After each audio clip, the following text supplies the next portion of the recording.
welcome to my channel. இன்னைக்கு வந்து The Fantastic Mr. Fox written by Roald Dahl. இந்த புக்கை பத்தி நான் வந்து இன்னைக்கு பேச போறேன். இந்த புக்கில் வந்து ஃபர்ஸ்ட் ஒரு நரி இருக்கும். அந்த நரி அதோட புத்திசால தனத்தை வச்சு அதோட லைஃபை காப்பாத்திடும். அதோட ஃபேமிலி, அதுக்கப்புறமா மிச்ச அனிமல்ஸ் அதெல்லாம் காப்பாத்திடும். ஸோ இதுல ஃபர்ஸ்ட் வந்து ஒரு 3 ஃபார்மர்ஸ் இருப்பாங்க, விவசாயி. ஸோ ஒருத்தவன் பேர் பாகிஸ், இன்னொருத்தவன் பேர் பன்ஸ், இன்னொருத்தவன் பேர் வந்து பீன். பாகிஸ் வந்து ஒரு சிக்கன் வளர்க்குற ஒரு ஃபார்மர். ஸோ சிக்கன் வளர்க்குற ஃபார்மர்னா நிறைய கோழி அதெல்லாம் வச்சுட்டு இருப்பான். ஸோ வந்து அவன் பார்க்க ரொம்ப குண்டா இருப்பான். ஏன்னா அவன் வந்து ஒரு நாளைக்கு 3 கோழி சாப்பிடுவான். அப்படின்னா எவ்வளோ குண்டா இருப்பான். அதுக்கப்புறமா நெக்ஸ்ட் பன்ஸ் வந்து ஒரு டக்கு, அதாவது வாத்து. அதுக்கப்புறமா கூஸ்னா வாத்து மாதிரி ஒரு அனிமல், அதை வந்து வளர்க்குற ஒரு ஃபார்மர். அவன் வந்து ரொம்ப குள்ளமா இருப்பான். அவன் வந்து எப்பயுமே அவனோட மீலுக்கு வந்து டோனட்ல அந்த கூஸ் லிவர்ஸோட பேஸ்ட் பண்ணி அந்த பேஸ்ட் அது உள்ள போட்டு அதை சாப்பிடுவான். இப்ப இந்த மாதிரி சாப்பிட்றதுனால அவனுக்கு எப்பயுமே வயிறு வலி அந்த மாதிரி என்னாச்சும். நெக்ஸ்ட் பீன் வந்து டர்க்கினா ஒரு கோழி மாதிரி ஒரு பேர்டு தான். டர்க்கி. அதுக்கப்புறமா ஆப்பிள் ஃபார்மர்னா நிறைய ஆப்பிள் ட்ரீ அதெல்லாம் வளர்ந்துருக்கும் அவனோட ஃபார்ம்ல. ஸோ இப்போ அவன் வந்து இப்போ பீன் பார்க்க ஒரு பென்சில் மாதிரி ஒல்லியா இருப்பான். ஏன் தெரியுமா? அவன் எப்பயுமே இந்த ஆப்பிளை வச்சு ஆப்பிள் சிடர் செய்வான். அதுதான் எப்பயுமே அவன் குடிச்சிட்டு இருப்பான். அவனுக்கு எப்பெல்லாம் பசிக்குதோ அந்த சிடரை குடிச்சிட்டு இருப்பான். ஸோ இந்த ஸ்டோரியில ஒரு ட்ரீக்கு கீழே ஒரு ஹோல் இருக்கும். அந்த ஹோல் உள்ள ஒரு ஃபாக்ஸ் நரியோட ஃபேமிலி வந்து அவங்க அங்க இருப்பாங்க. அதான் அவங்களோட வீடு. ஸோ ஃபாக்ஸ், மிஸ்டர் ஃபாக்ஸ், அதுக்கப்புறமா மிஸ்ஸஸ் ஃபாக்ஸ், அதுக்கப்புறமா அவங்களுக்கு 4 குழந்தைங்க. ஸோ வந்து இவங்க வந்து எப்பயுமே சாப்பிடணும்னா இந்த 3 ஃபார்மர் இருக்காங்கல்ல, அந்த 3 ஃபார்மரோட தோட்டத்துக்கு போய் திருடின்னு வந்து தான் சாப்பிடுவாங்க. இப்போ டெய்லியுமே மிஸ்டர் ஃபாக்ஸ் வந்து மிஸ்ஸஸ் ஃபாக்ஸ் கிட்ட நான் இன்னைக்கு என்ன எடுத்துன்னு வரேன் அப்படின்னு கேட்பான். அதுக்கப்புறமா மிஸ்ஸஸ் ஃபாக்ஸ் சப்போஸ் கோழி எடுத்துன்னு வா, டர்க்கி எடுத்துன்னு வா, கூஸ் எடுத்துன்னு வா அப்படின்லாம் சொன்னா போயிடுவாங்க. இது வந்து அந்த 3 ஃபார்மருக்கும் தெரிஞ்சிச்சு. ஸோ அவங்க வந்து ஒளிஞ்சுன்னு கன்னை வச்சுன்னு ஒளிஞ்சுன்னு வெயிட் பண்ணிட்டு இருப்பாங்க அந்த ஃபாக்ஸ்க்கு. ஆனா இந்த ஃபாக்ஸ் ஃபேண்டாஸ்டிக் மிஸ்டர் ஃபாக்ஸ்ல ஸோ வந்து இது ரொம்ப அறிவா இருக்கும். ஸோ வந்து அது வந்து கிட்ட சப்போஸ் இப்போ வந்து அது வந்து பாகிஸோட சிக்கன் ஹவுஸுக்கு வந்துச்சு அப்படின்னா பாகிஸ் ஒழிஞ்சுன்னு பார்த்துட்டு இருப்பான். அப்போ வந்து சிக்கன் ஹவுஸ் நம்பர் 1 கிட்ட போகும்போது அப்ப அங்க பாகிஸ் வந்து இருக்கிறத அந்த ஃபாக்ஸ் வந்து ஸ்மெல் பண்ணும். ஸோ சப்போஸ் பாகிஸோட ஸ்மெல் சிக்கன் நம்பர் 1ல இருந்து வருதுன்னா அதுக்கப்புறமா சிக்கன் நம்பர் 5 அந்த மாதிரி இன்னொரு சிக்கன் ஹவுஸ் நம்பர்ல போயிடுவான் இந்த மிஸ்டர் ஃபாக்ஸ். ஸோ இப்ப யாருக்குமே ஒண்ணுமே புரியல, இந்த ஃபார்மர்ஸ்க்குலாம் எப்படி தப்பிக்கிறதுனே புரியல. அதுக்கப்புறமா பீன் இருக்கால, அதான் பென்சில் மாதிரி ஒரு குச்சியா இருப்பால, அவன் ரொம்ப அறிவு. அவங்க 3 பேர்லயே தான் அவன் அறிவு. ஸோ வந்து அவன் ஒரு ஐடியா பண்ணுவான். என்ன ஐடியானா, அந்த மிஸ்டர் ஃபாக்ஸ் வர நேரத்துக்கு அவங்க வந்து மிஸ்டர் ஃபாக்ஸ் ஓட வீடுக்கு வெளில வந்து ஒழிஞ்சுப்பாங்க. அதுக்கப்புறமா மிஸ்டர் ஃபாக்ஸ் வரும்போது மிஸ்டர் ஃபாக்ஸை சுற்றி தள்ளிடலாம் அப்படின்னு சொல்லிட்டு நினைச்சாங்க. அப்புறமா வந்து இந்த மாதிரி பாகிஸ் கேட்பான், உனக்கு தெரியுமா மிஸ்டர் ஃபாக்ஸோட வீடு எங்க இருக்குன்னு? அதுக்கப்புறமா பீன் சொல்லுவான், எனக்கு தெரியும், நான் அதை கண்டுபிடிச்சிட்டேன். அது ஒரு பெரிய ட்ரீக்கு கீழே ஒரு ஹோல் மாதிரி இருக்கும், அந்த இடத்துலதான் அவங்க ஃபேமிலி எல்லாம் வாழ்வாங்க அப்படின்னு சொல்லிட்டு பீன் சொல்லுவான். ஸோ அவங்கெல்லாம் போயிட்டு அப்படியே அந்த சைட்ல வந்து நின்றுப்பாங்க. அப்பதான் மிஸ்டர் ஃபாக்ஸ் வெளில வந்தா ஸ்மெல்லே தெரியாம இருக்கணும்னு சொல்லிட்டு. ஸோ அப்புறமா வந்து மிஸ்டர் ஃபாக்ஸ் அவங்க ஒய்ஃப் கிட்ட என்ன எடுத்துன்னு வரணும் அப்படின்னு கேட்டுட்டு வெளில வருவான். ஃபர்ஸ்ட் அவனோட தலையை விடும்போது ஸ்மெல் பண்ணி பார்ப்பான். எந்த ஸ்மெல்லும் கிடைக்கலன்னு சொல்லிட்டு இன்னும் கொஞ்சம் தூரம் வந்துட்டு ஸ்மெல் பண்ணி பார்ப்பான். ஃபுல்லா வந்துட்டான். அதுக்கப்புறமா இந்த ஃபார்மர்ஸ்ல யாரோ ஒருத்தர் மூவ்மெண்ட் பண்ணிட்டாங்க அப்படியே. அதனால யாரோ ஒருத்தர் மூவ்மெண்ட் பண்ணிட்டாங்கன்னு சொல்லிட்டு இந்த மிஸ்டர் ஃபாக்ஸ் டக்குன்னு தெரிஞ்சிச்சு. ஸோ வந்து மிஸ்டர் ஃபாக்ஸ் அப்படியே உள்ள ஹோல் உள்ள அப்படியே ஓடுறாரு. அதுக்கப்புறமா டக்குன்னு இந்த ஃபார்மர்ஸ்லாம் வந்து ஷூட் பண்ணிடுறாங்க. ஆனா ஒன்னும் பயப்படாதீங்க, மிஸ்டர் ஃபாக்ஸ்க்குலாம் ஒன்றும் ஆகல. மிஸ்டர் ஃபாக்ஸோட இது வால் இருக்குல்ல, அந்த வாலு தான் அப்படியே கட் ஆயிடுச்சு. பரவாயில்ல விடுங்க. அந்த அந்த வாழை எடுத்து போட்டு இவங்க வச்சே அதை கூட கொல்ல முடியலன்னு சொல்லிட்டு போயிடுவாங்க. அப்புறமா பாவம் மிஸ்டர் ஃபாக்ஸால தூங்கவே முடியல ஃபுல் நைட்டும். ரொம்ப வலிச்சிச்சு. ஸோ வந்து தூங்கும்போது பார்த்தா ஏதோ டங் டங் டங் டங்குன்னு மேலேருந்து சத்தம் கேட்டுச்சு. அது அவங்க ஒரு ஹோல்ல அண்டர் கிரவுண்ட்ல இருக்காங்கல்ல. அதுக்கப்புறமா என்ன டங் டங் டங்னு சத்தம் கேட்டுச்சுன்னா இந்த மனுஷங்கெல்லாம் இருக்காங்க, அதான் 3 ஃபார்மர்ஸ். இவங்க எல்லாரும் வந்து அவங்களோட மண்வெட்டியை வச்சு தோண்டி அவங்கள எடுக்கலாம்னு சொல்லிட்டு பீன் இன்னொரு பிளான் பண்ணியிருக்கான். ஸோ வந்து இந்த ஃபாக்ஸுக்கெல்லாம் ரொம்ப பயமாயிடுச்சு. இப்போ இந்த மிஸ்டர் ஃபாக்ஸும் யோசிக்கிறாரு, ஆனால் ஒரு ஐடியாவும் கிடைக்கல. அதுக்கப்புறமா இங்கே மேலே பார்த்தீங்கன்னா மீன்வைல் இந்த 3 ஃபார்மரும் வந்து கஷ்டப்படுறாங்க. ஆனா இவ்வளோன்னு தான் ஹோல்ட் பண்ணிருக்காங்க. அதுக்கப்புறமா வந்து இந்த பீனுக்கு இன்னொரு ஐடியா வரும். நம்ம வந்து பெரிய டிராக்டர்ஸ் அதெல்லாம் வந்து எடுத்துன்னு வந்து இதை எடுக்கலாம், அந்த எலக்ட்ரிக் ட்ரவலை வச்சு அப்படின்னு சொல்லிட்டு சொல்லுவாங்க. அப்புறமா இந்த பீனும் பன்ஸும் வந்து போய் எடுத்துன்னு வந்துடுவாங்க.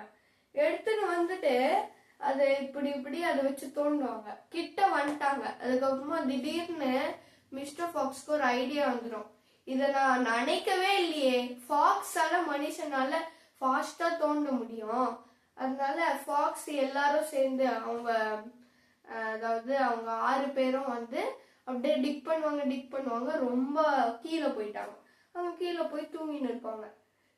சரி, இவங்க வாழற இடம் வந்து ஒரு மலையில ஒரு ஃபாரஸ்ட் இருக்கும் அந்த மலையில. ஸோ அந்த ஃபாரஸ்ட் கீழே ஒரு பெரிய மரத்துக்கு கீழே தான் அவங்களாம் வாழ்றாங்க. ஸோ அந்த மரம் இப்படி இருந்தது, இங்க நடுவில் இப்படி ஆயிடுச்சு தெரியுமா. அதுக்கப்புறமா எல்லா பீப்புளும் வந்து என்னடா இவங்க பைத்தியமா இருக்காங்கன்னு பார்த்தா இந்த மலையே இப்படி போயிடுச்சு. அதுக்கப்புறமா வந்து இந்த மிஸ்டர் ஃபாக்ஸ்லாம் கீழே அப்படியே டிக் பண்ணிட்டு அங்கேயே இருந்தாங்க. இவங்களுக்கும் களைப்பாயிடுச்சு, இந்த பீனுக்கும் பன்ஸுக்கும். அவங்களால தோண்டவே முடியல. ஸோ வந்து அவங்க போயிட்டு அவங்க சாப்பிட போயிடுவாங்க. ரொம்ப பீனுக்கு இன்னொரு ஐடியாவும் வரும். அவங்க ஒரு ஹோல் மாதிரி தோண்டிருக்காங்கல்ல, அந்த ஹோல்குள்ளதான் எங்கேனாச்சும் இருக்கும்ல அந்த ஃபாக்ஸ் ஃபேமிலி. ஸோ வந்து அந்த ஹோலுக்கு வெளியே அவங்க வந்து டென்ட் கட்டி அங்கேயே தங்கிட்டு வெளில நின்றுக்கலாம். சப்போஸ் அவங்க அந்த ஃபாக்ஸ்லாம் மேலே வந்துட்டாங்கன்னா அவங்க ஷூட் பண்ணிக்கலாம்னு சொல்லிட்டு இருந்தாங்க. ஓகேவா. கீழே ஃபாக்ஸுக்குலாம் ரொம்ப பசிச்சுது. அவங்களால சாப்பிடாம ரொம்ப நாள் இருக்க முடியல, மேலேயும் போக முடியல. அதனால அடிக்கடி மிஸ்டர் ஃபாக்ஸ் வந்து மேலே ஏறி போயிட்டு ஸ்மெல் பண்ணிட்டு வருவார். ஆனால் அவங்க மேலே தான் இருப்பாங்க. அப்புறமா அவங்களால முடியவே இல்லை.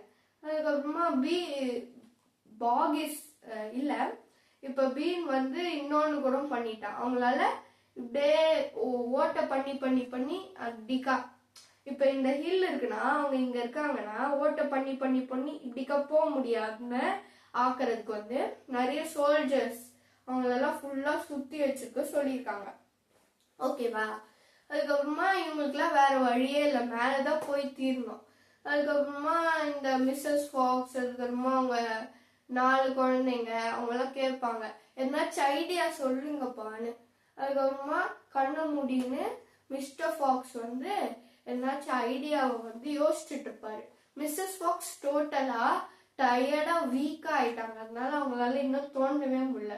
அப்புறமா ஒரு ஐடியா வந்துடும் மிஸ்டர் ஃபாக்ஸ்க்கு. அதுக்கப்புறமா வந்து இந்த ஐடியாவை வேலை செய்ய வைக்க வந்து நம்ம இன்னும் நல்லா டிக் பண்ணணும் அப்படின்னு சொல்லிட்டு மிஸ்டர் ஃபாக்ஸ் வந்து சொல்லுவாங்க. அதுக்கப்புறமா இந்த மிஸ்ஸஸ் ஃபாக்ஸ் வந்து என்னால டிக் பண்ண முடியாது அப்படின்னு சொல்லிட்டு சொல்லுவாங்க. ஆனா அந்த 4 குழந்தைங்க எப்படினாச்சும் டிக் பண்ணணும்னு சொல்லிட்டு நாங்க டிக் பண்றோம் அப்படின்னு சொல்லிட்டு சொல்லுவாங்க. அப்புறமா மிஸ்டர் ஃபாக்ஸ் அதுக்கப்புறமா அந்த 4 குழந்தைங்க வந்து அவங்க 5 பேரும் வந்து அப்படியே டிக் பண்ணி எங்கெங்கயோ போவாங்க.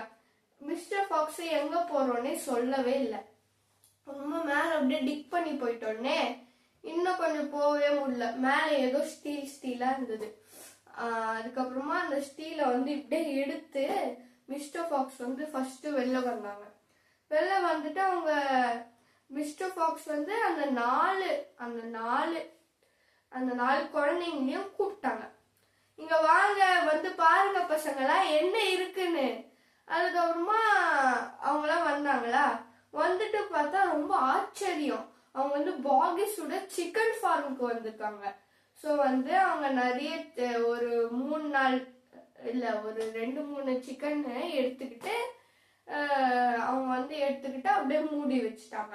அப்புறமா மிஸ்டர் ஃபாக்ஸ் 4 குழந்தைங்க இருக்காங்கல்ல, அதுல வந்து அதுலயே வந்து ஒரு பெரிய குழந்தை, பெரிய குழந்தைய வந்து இந்த சிக்கன்லாம் தந்துட்டு போய் உங்க அம்மா கிட்ட போய் நம்ம ஒரு மீல் வைக்க போறோம், மீல்னா ஒரு விருந்து வைக்க போறோம்னு சொல்லு அப்படின்னு சொல்லிட்டு மிஸ்டர் ஃபாக்ஸ் சொல்லுவாங்க. அதுக்கப்புறமா அந்த பையன் வந்து ஓடி போயிடுவான். அதுக்கப்புறமா நாங்க சீக்கிரமா வந்துடுறோம் அப்படின்னு சொல்லிட்டு அந்த பையன் கிட்ட சொல்லிட்டு இன்னும் வேற எங்கேயோ டிக் பண்ணி போவாங்க. அதுக்கப்புறமா நெக்ஸ்ட் அவங்க டிக் பண்ணி போகும்போது அவங்க வந்து பன்ஸோட ஃபார்முக்கு போயிடுவாங்க.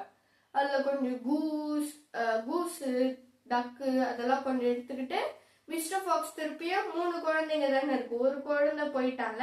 ஸோ வந்து 3 குழந்தையில ஒரு குழந்தைக்கு வந்து இந்த மாதிரி இதெல்லாம் எடுத்துட்டு போய் உங்க அம்மா கிட்ட திருப்பியும் தான் சொல்லுவாங்க. அதுக்கப்புறமா அப்புறமா அவங்க வந்து போற வழியில அவங்க வந்து பேட்ஜரை பார்ப்பாங்க. பேட்ஜர்னா ஒரு அனிமல், ஓகேவா? பேட்ஜருக்கு வந்து ஹாய் சொல்லுவாங்க. அதுக்கப்புறமா பேட்ஜர் நாங்களும் இங்க மாட்டிக்கிட்டோம் அப்படின்னு சொல்லிட்டு சொல்லுவோம். பேட்ஜரு அதுக்கப்புறமா பேட்ஜரோட குழந்தை அவங்க 2 பேரும் வந்துட்டு இருப்பாங்க. அப்புறமா வந்து பேட்ஜர் இந்த மாதிரி சொல்லுவான், இங்க வந்து என்னோட ஃபேமிலி, அதுக்கப்புறமா மோலோட ஃபேமிலி, மோல்னா ஒரு எலி மாதிரி, ஓகேவா? மோலோட ஃபேமிலி, ரேபிட்டோட ஃபேமிலி, ரேபிட்னா அஃப்கோர்ஸ் அது வந்து முயலோட ஃபேமிலி, அதுக்கப்புறமா வெசல்னாலும் அது ஒரு அனிமல் தான், வெசலோட ஃபேமிலி, எல்லாரும் நாங்க வந்து இங்க வந்திருக்கோம். நாங்க வெளில போனால இந்த சோல்ஜர்ஸ்லாம் என்னை விடவே மாட்டாங்க அப்படின்னு சொல்லிட்டு இந்த பேட்ஜர்ஸ் சொல்லுவான். அதுக்கப்புறமா மிஸ்டர் ஃபாக்ஸ் சாரி, எங்களால தான் உங்களுக்கு இதெல்லாம் ஆச்சு, ப்ளீஸ் நீங்க வந்து எங்க மீலுக்கு வாங்க, நானும் உங்களை இன்வைட் பண்றேன் எல்லாரையும் அப்படின்னு சொல்லிட்டு மிஸ்டர் ஃபாக்ஸ் வந்து சொல்லுவாங்க. மீலா, எப்படி உங்களுக்கு இந்த சாப்பாடுலாம் கிடைச்சிச்சு, சும்மா சொல்லாதீங்க அப்படின்னு சொல்லிட்டு பேட்ஜர் சொல்லுவான்.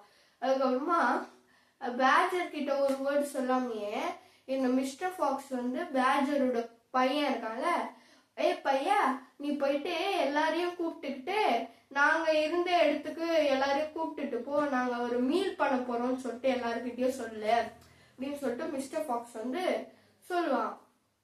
அதுக்கப்புறமா மிஸ்டர் ஃபாக்ஸ் அந்த பேட்ஜர் வந்து ஓகேன்னு சொல்லிட்டு அந்த குட்டி பேட்ஜர் வந்து போயிடும். அதுக்கப்புறமா நெக்ஸ்ட் வந்து இப்ப பேட்ஜர், அதுக்கப்புறமா மிஸ்டர் ஃபாக்ஸ், அதுக்கப்புறமா ரெண்டு குழந்தைங்க. ஸோ இவங்க தான் இருப்பாங்க 4 பேர். ஸோ இவங்க டிக் பண்ணி ஒரு இடத்துக்கு போவாங்க. அந்த இடத்துல வந்து மேலே போய் பார்த்தா அது வந்து பீனுன்னு நினச்சிட்டு இருப்பாங்க, பீனுடைய இடம்னு.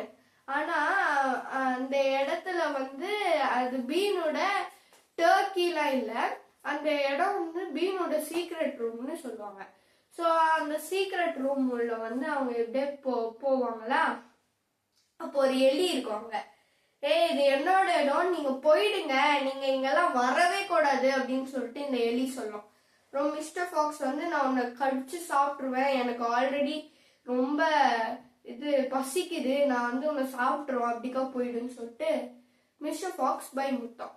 அதுக்கப்புறமா அவங்க வந்து அப்படியே ஏறி ஏறி போவாங்க. பார்த்தா ஷெல்ஃப்ஸ்ல வந்து நிறைய ஜாம் பாட்டில், அதான் ஜாம் இல்லை, அதான் அந்த ஆப்பிள் சிடர், அந்த பாட்டிலா ஜார் ஜாரா இருந்தது. ஓகேவா? அதுக்கப்புறமா வந்து அந்த ஜார்ல வந்து போய் அதை எடுக்க பார்க்கும்போது திடீர்னு லேடி வாய்ஸ் வரும். ஓகேவா? ஸோ அவங்க வந்து ஜாமோட பாட்டிலுக்கு பின்னாடி போய் அவங்க எல்லாம் ஒழிஞ்சுப்பாங்க. அதுக்கப்புறமா அந்த லேடி கிட்ட கிட்ட வரும், டோரை ஓப்பன் பண்ணிட்டு அப்படியே போயிட்டு அந்த ஷெல்ஃபு கிட்ட போவோம். அந்த லேடி பேர் தான் மேபிள். ஓகேவா? அது வந்து அவங்க வீட்டோட வேலைக்காரின்னு நினைக்கிறேன். ஸோ மேபிள் வந்து இந்த மாதிரி மிஸ்ஸஸ் பீன் இருப்பாங்கல்ல, அதான் பீனோட ஒய்ஃபு. மிஸ்ஸஸ் பீன் உங்களுக்கு அதான் மிஸ்டர் பீனுக்கு வந்து நான் எவ்வளோ ஆப்பிள் சிடர் ஜார் தரேன் அப்படின்னு சொல்லிட்டு மேபிள் கேட்பாங்க. மிஸ்ஸஸ் பீனு 2 to 3 தந்துரு அப்படின்னு சொல்லிட்டு இந்த மிஸ்ஸஸ் பீன் சொல்லுவாங்க. அதுக்கப்புறமா இந்த மேபிள் வந்து அப்படியே 2 ஜார் எடுத்துன்னு அப்படியே பேசினே இருப்பாங்க. இந்த மாதிரி அந்த ஃபாக்ஸ் எல்லாம் என்னாச்சும் அழிச்சு போட்டோம், அது போட்டோன்னே எனக்கு அட்லீஸ்ட் அந்த ஃபாக்ஸோட வாழ் தருவீங்களே அப்படின்னு சொல்லிட்டு மேபிள்ஸ் கேட்டிருந்தாங்க. அப்புறமா வந்து மிஸ்ஸஸ் பீன் இந்த மாதிரி சொல்லுவாங்க, ஐயோ என்னால தர முடியாது, ஏன்னா அந்த ஃபாக்ஸோட வாழே ஆல்ரெடி போயிடுச்சு, அதை தான் ஷூட் பண்ணிட்டாங்கன்னு. இதெல்லாம் கேட்டுட்டு மிஸ்டர் ஃபாக்ஸ்க்கு ரொம்ப பேடா ஃபீல் ஆகும். அதுக்கப்புறமா இந்த மேபிள் வந்து கேட்பாங்க, ரெண்டு எடுத்துக்கிட்டாங்களா, 3வது எடுத்தா மிஸ்டர் ஃபாக்ஸோட மூஞ்சி தெரியுற மாதிரி இருந்துச்சு, அதெல்லாம் அவங்களுக்கு ரொம்ப பயமா இருந்தது. அதுக்கப்புறமா மேபிள் வந்து நான் 2 எடுத்துக்கிட்டா இல்ல 3 எடுத்துக்கிட்டான்னு கேட்பாங்க. என்னாச்சும் எடுத்துருமா சீக்கிரம் அப்படின்னு சொல்லிட்டு மிஸ்ஸஸ் பீன் சொல்லுவாங்க. 3வது எடுக்க பார்ப்பாங்க, இல்ல பரவாயில்ல 2 போதும்னு சொல்லிட்டு அவங்க போயிடுவாங்க. அப்பா, இப்ப அவங்க வந்து இந்த மிஸ்டர் ஃபாக்ஸ் வந்து எல்லாரையும் ஆளுக்கு ஒரு பாட்டில் எடுத்துக்கிட்டு போக சொல்லுவாங்க. ஸோ அதுக்கப்புறமா வந்து கொஞ்சம் கேரட்டும் எடுத்துப்பாங்க, ஏன்னா எப்படி இருந்தாலும் ரேபிட்டும் இருக்காங்க. ஸோ ரேபிட்டுக்கு கேரட் தானே வேணும். ஸோ அப்படியே எல்லாத்தையும் எடுத்துக்கிட்டு போய் அப்படியே போவாங்க. அப்படியே போயிட்டு அவங்க மீட் பண்ற இடத்துக்கு வந்து போயிடுவாங்க. எல்லாரும் அங்க இருந்தாங்க. ஓகேவா? அதுல ஒரு பெரிய டேபிள் பண்ணி வச்சிருந்தாங்க. அந்த டேபிள்ல சேரா நிறைய பண்ணி வச்சிருந்தாங்க. அப்புறம் நடுவுல எல்லா மீலும் போட்டிருந்தது. ஸோ அந்த மீலெல்லாம் நல்லா செஞ்சு போட்டு வச்சிருந்தாங்க. அதுக்கப்புறமா எல்லாரும் மிஸ்டர் ஃபாக்ஸ் வந்தோடனே மிஸ்டர் ஃபாக்ஸ் எல்லாரும் வந்து தேங்க்யூ சொன்னாங்க. ஏன்னா மிஸ்டர் ஃபாக்ஸ்னால தானே. மிஸ்டர் ஃபாக்ஸ் அவங்களோட அறிவாளித்தனத்தை யூஸ் பண்ணி இவங்களெல்லாம் சாப்பாடு கொடுத்து காப்பாத்திருக்காங்க. ஸோ வந்து அவங்க நல்லா சாப்பாடுலாம் சாப்பிடுவாங்க. அதுக்கப்புறமா லாஸ்டா எல்லாரும் மிஸ்டர் ஃபாக்ஸ்க்கு கிளாப் பண்ணி பாராட்டுவாங்க. அதுக்கப்புறமா மிஸ்ஸஸ் ஃபாக்ஸ் எந்திரிக்கும், என்னால மிஸ்டர் ஃபாக்ஸை பத்தி ஒண்ணுமே சொல்ல அந்த அளவுக்கு இல்லை, ஆனா நான் சொல்றது வந்து என்னோட மிஸ்டர் ஃபாக்ஸ் வந்து ஒரு ஃபென்டாஸ்டிக் ஃபாக்ஸ் அப்படின்னு சொல்லிட்டு மிஸ்ஸஸ் ஃபாக்ஸ் வந்து சொல்லுவாங்க. ஸோ அப்புறமா வந்து அவங்க அங்கேயே வந்து எப்பயுமே இந்த மாதிரியே பண்ணிட்டு டெய்லியுமே அங்கேயே தான் இருப்பாங்க அவங்க எல்லாரும். அதுக்கப்புறமா மீன்வெயில் மேல அவங்க அங்கேயே தான் வெயிட் பண்ணிருப்பாங்க. வருஷம் மாசம் எல்லாமே அங்கேயே தான் வெயிட் பண்ணிருப்பாங்க. அவ்வளவுதான், இந்த கதை அவ்வளவுதான் முடிஞ்சிச்சு. ஸோ இந்த கதையில இருந்து உங்களுக்கு என்ன தெரிஞ்சுதோ அது வந்து நீங்க கமெண்ட் பாக்ஸ்ல போடுங்க. ஸோ இந்த கதை உங்களுக்கு படிச்சு பாருங்க, இது இன்னும் நல்லா ஃபன்னியா நல்லா இருக்கும். ஸோ நான் வந்து இந்த கதையை சொல்றது முடிச்சுட்டேன். ஸோ இந்த கதையில லாஸ்டா வந்து கொஞ்சம் கொஷின்ஸ் கேட்டிருக்காங்க. ஸோ நான் அந்த கொஷின்ஸ்லாம் கேட்குறேன், நீங்கள் கமெண்ட் பாக்ஸில் போடுங்க. ஸோ வந்து அந்த 3 விவசாயிங்க பேர் என்ன? Option A Boggis, bean and Bunce. Option B Declan, Duncan and Daniel. Option C John, James and Jack. இதையும் நீங்கள் கமெண்ட் பாக்ஸில் போடுங்க. நெக்ஸ்ட் மிஸ்டர் ஃபாக்ஸோட அந்த ஓட்டை அவங்க வாழ்ற ஓட்டை வந்து எங்க இருந்தது? ஆப்ஷன் 1 ஒரு ஒரு புஷ்ஷுக்கு கீழே. ஆப்ஷன் 2 ரயில்வே ஸ்டேஷனுக்கு பக்கத்துல. ஆப்ஷன் 3 ஒரு ஒரு என்னன்னா ஒரு மரத்துக்கு கீழே. அதுக்கப்புறமா தேர்ட் கொஸ்டின் என்னன்னா, அந்த மிஸ்டர் ஃபாக்ஸ் வந்து ஷூட் பண்ணாங்கல்ல அந்த மூணு விவசாயிங்களாம். அப்போ வந்து மிஸ்டர் ஃபாக்ஸ்க்கு வந்து எங்க ஷூட் பண்ணாங்க? அது வந்து மிஸ்டர் ஃபாக்ஸோட ஜாக்கெட்டை ஷூட் பண்ணாங்களா? Option A. மிஸ்டர் ஃபாக்ஸோட வாழை ஷூட் பண்ணாங்களா? Option B. ஆப்ஷன் சி வந்து மிஸ்டர் ஃபாக்ஸோட கண்ணை ஷூட் பண்ணாங்களா? ஓகே. ஃபோர்த் கொஸ்டின் வந்து மேபிள்னா அந்த பீனோட வேலைக்காரி. மேபிள் வந்து எவ்வளோ ஜார்ஸ் எடுத்தாங்க அந்த சீக்ரெட் ரூம்ல இருந்து? Option A 2, option B 3, option C 5. So next mister ஃபாக்ஸ்க்கு வந்து எவ்வளோ பசங்க? Option A 2, option B 3, option C 4. So இது வந்து நீங்கள் கமெண்ட் பாக்ஸில் போடுங்க. தேங்க்யூ. என்னோட சேனல் முடிஞ்சிச்சு. தேங்க்யூ.